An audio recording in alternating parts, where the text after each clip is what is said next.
Welcome! In this video, we'll show you how to use ActionSync step by step, whether you're a beginner or a pro. To get started, click the Login button to access your ActionSync account. Once logged in, click the Input field and start typing your question or query.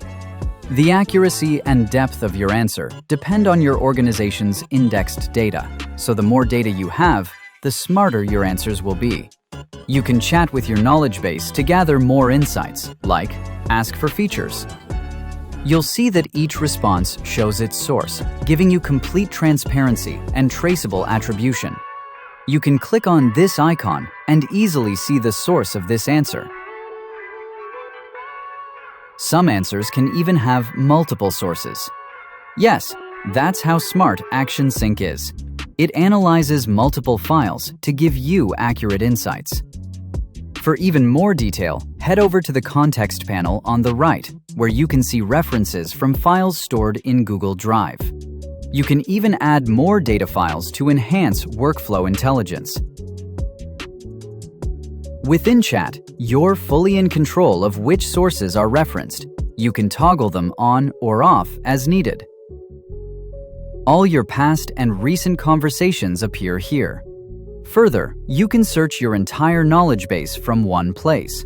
Type your query to access all your knowledge at once, and use the links provided to reach your files easily. Again, you can click Sources to view connected data sources or add new integrations.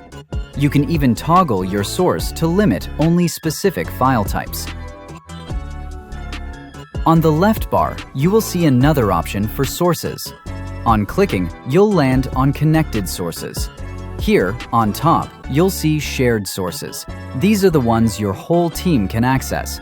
For example, Confluence data is accessible across our entire team. If you scroll a little down, you will see a list of all active connections. Based on your need, you can share them in the hub, delete them, or check connection info. Next, you can go to Sources Hub, which centralizes all cross-team shared connections. Further, to add a new integration, you can click New Connection and select from the available options. Finally, click on your profile icon to manage workspaces, view members, or switch workspace. Congratulations! You're officially ActionSync savvy. Thanks for watching, and enjoy exploring ActionSync AI to transform your workflow today.